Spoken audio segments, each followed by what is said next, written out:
Assalamualaikum warahmatullahi wabarakatuh. Berjumpa kembali di channel ini. Salam sejahtera untuk kita semua, terkhusus rekan-rekan guru calon P3K yang akan mengikuti ujian di tahap 1 ini. Kali ini saya akan mengupdate tentang kemampuan teknis. Ini tambahan soal yang bisa menambahi modal ujian nanti, sehingga Bapak Ibu sekalian semakin yakin untuk lulus. Nah, untuk kompetensi teknis profesional barangkali Bapak Ibu bisa buka di playlist channel ini ya, karena masing-masing jurusan berbeda soalnya. Kesempatan ini kita akan bahas tentang pedagogik terkhusus penerapan konsep. Ini sejalan dengan apa yang ditampilkan oleh Mendikbud di soal-soal tryout di guru PPK. Kita lihat nomor 1. Dalam melakukan evaluasi proses dan hasil belajar, pernyataan di bawah ini yang paling tepat perlu diperhatikan seorang guru adalah. Jadi kata kunci di sini adalah evaluasi proses dan hasil belajar. Kita lihat A. Semua indikator ditagih dengan berbagai teknik penilaian, analisa hasil penilaian, melaksanakan program perbaikan dan pengayaan. B. Melaksanakan program perbaikan dan pengayaan, analisis hasil penilaian, sebagian indikator ditagih dengan berbagai teknik penilaian. C. Analisis hasil penilaian, belum melaksanakan program perbaikan dan pengayaan, semua indikator ditagih dengan berbagai teknik penilaian. D. Melaksanakan hasil penilaian dan program perbaikan dan pengayaan. E. Semua indikator ditagih dengan berbagai teknik penilaian, melaksanakan perbaikan dan pengayaan, dan melaksanakan analisa hasil penilaian. Ya, jadi sepertinya soal ini adalah menanyakan tentang langkah-langkah dalam evaluasi proses dan hasil. Kalau kita perhatikan di sini Bapak Ibu sekalian, jawaban yang disediakan hampir mirip, namun kita akan lihat berdasarkan langkah dari awal hingga akhir, baik itu proses maupun hasil belajar, maka jawaban yang paling tepat dari awal hingga akhir itu adalah jawaban A ya. Semua indikator ditagih dengan berbagai teknik penilaian, dianalisis, kemudian dilakukan perbaikan maupun pengayaan kepada siswa yang tuntas. Nomor 2, salah satu prinsip pengembangan kurikulum mata pelajaran menurut Permendikbud nomor 61 tahun 2014 adalah menyeluruh dan berkesinambungan. Hal ini dimaksudkan agar peserta didik memiliki kecerdasan spiritual, emosional, dan sosial intelektual, serta kinestetis. Kecerdasan intelektual peserta didik yang dimaksud adalah A. Beraktualisasi diri sebagai insan yang kritis, kreatif, inovatif, dan produktif. B. Beraktualisasi diri sebagai insan yang kritis, kreatif, inovatif, dan imajinatif. C.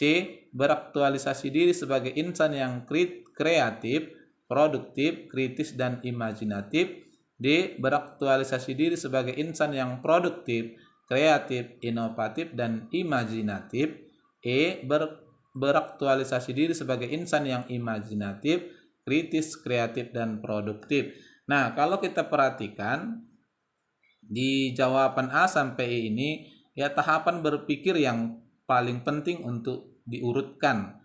Nah, berdasarkan Permendikbud nomor 61 tahun 2014, maka menurut Bapak Ibu jawaban yang paling cocok di sini adalah baik. Nah, berdasarkan Permendikbud nomor 61, maka tahapan paling rendah untuk intelektual itu adalah kreatif ya, kemudian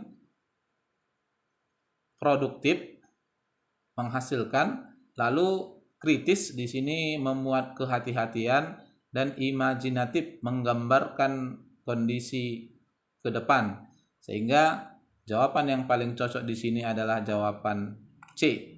Nomor 3, kegiatan guru dalam melibatkan peserta didik mencari informasi yang luas dan dalam tentang topik atau tema materi yang akan dipelajari dengan menerapkan prinsip alam, belajar dari aneka sumber, menggunakan beragam pendekatan pembelajaran, media pembelajaran dan sumber belajar lain, memfasilitasi terjadinya interaksi antara peserta didik secara aktif dalam setiap kegiatan pembelajaran, dan memfasilitasi peserta didik melakukan percobaan di laboratorium, studio atau lapangan. Disebut kegiatan A. Elaborasi, B. Eksplorasi, C. Konfirmasi, D. Browsing, E. Contextual Teaching Learning.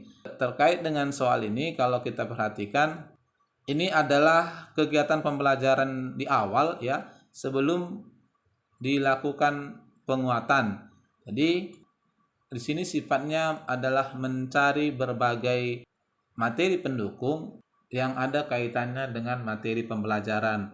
Oleh karena itu, jawaban yang paling cocok di kegiatan ini adalah eksplorasi. Nomor 4, upaya guru dalam memanfaatkan hasil analisis untuk menentukan ketuntasan belajar di bawah ini yang benar adalah A. Menentukan kriteria keberhasilan belajar, B. Mengklasifikasikan siswa berdasarkan hasil capaian belajarnya, C. Mencari letak kelemahan secara umum dilihat dari kriteria keberhasilan yang diharapkan, D. Merencanakan pengajaran remedi, E. Mengadakan tes remedi. Nah, di sini upaya guru dalam memanfaatkan hasil analisis. Yang paling tepat adalah, ya, barangkali kita sepakat jawaban yang paling tepat di sini adalah jawaban C.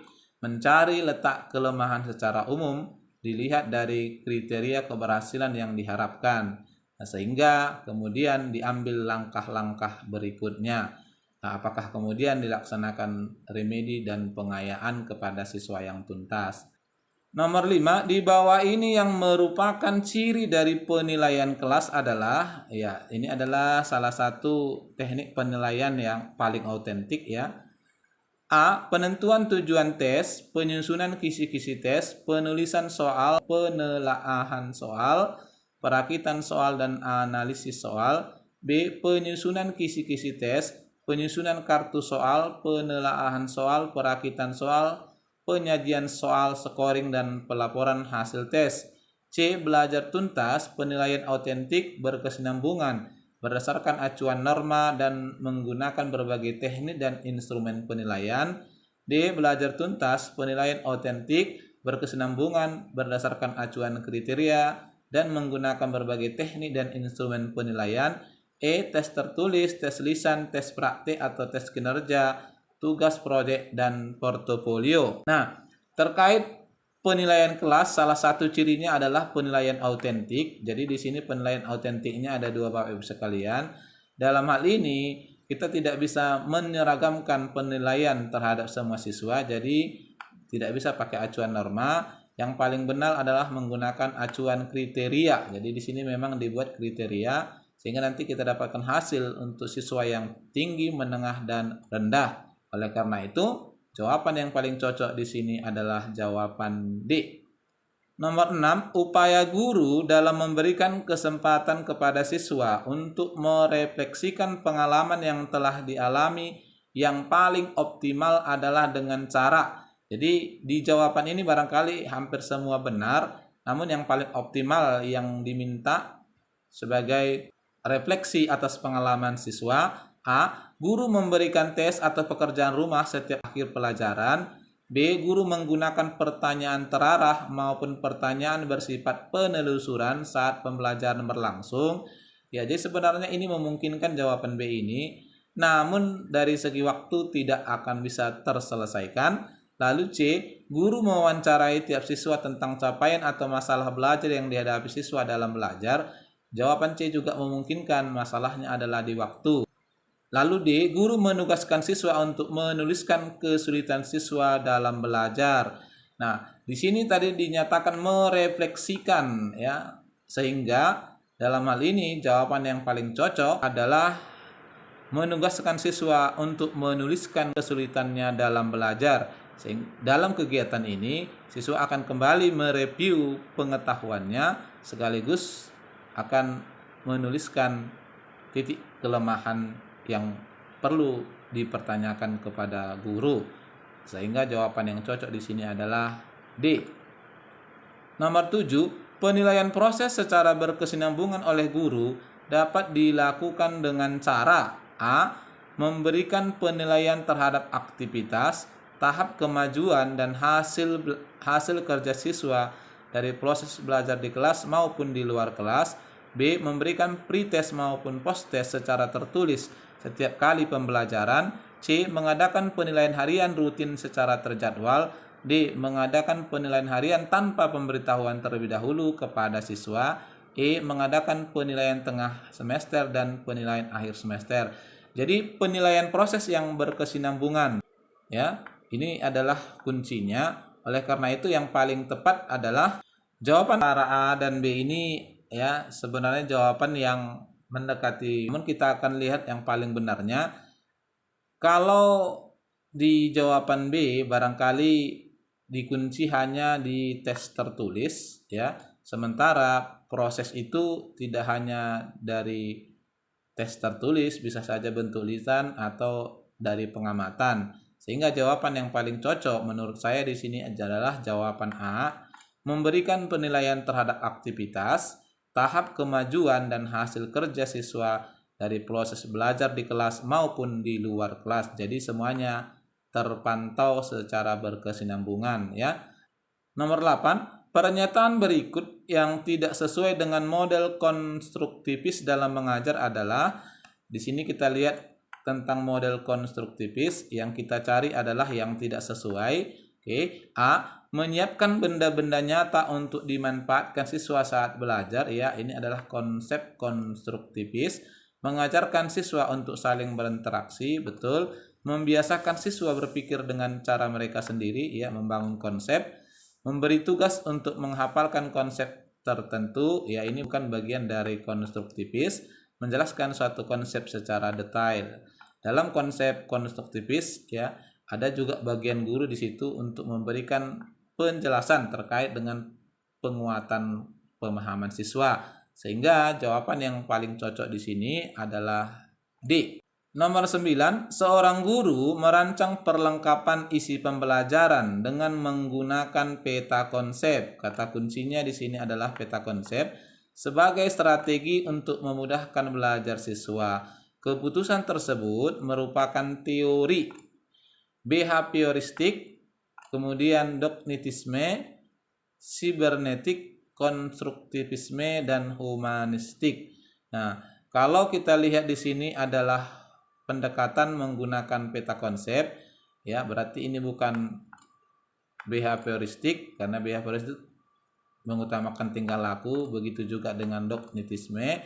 Kalau sibernetik ini adalah mengutamakan proses, mengutamakan kegiatan pembelajaran dalam proses menggunakan teknologi. Yang paling tepat di sini adalah peta konsep untuk membangun konsep, ya, sehingga jawabannya adalah konstruktivisme. Nomor 10, guru ingin melaksanakan pembelajaran yang tidak terstruktur dan bersifat terbuka sehingga memacu siswa berpikir kritis. Model pembelajaran yang tepat untuk tujuan tersebut adalah discovery learning, cooperative learning, problem based learning, inquiry learning, project based learning. Nah, untuk discovery learning dan inquiry learning, ya, ini adalah kegiatan pembelajaran yang terstruktur, masing-masing ada tahapannya. Begitu juga problem based learning dan project based learning. Ini juga ada tahapan kegiatan pembelajarannya. Sehingga yang paling tepat di sini adalah jawaban B, ya, cooperative learning. Nah, itulah barangkali Bapak Ibu sekalian, ya, tambahan soal untuk persiapan Bapak Ibu menghadapi ujian P3K ini. Kiranya apa yang saya sampaikan ini dapat membantu Bapak Ibu sekalian dalam mencapai nilai tertinggi. Semoga bermanfaat. Kalau ada tinjauan saya yang kurang tepat, saya mohon maaf. Wassalamualaikum warahmatullahi wabarakatuh.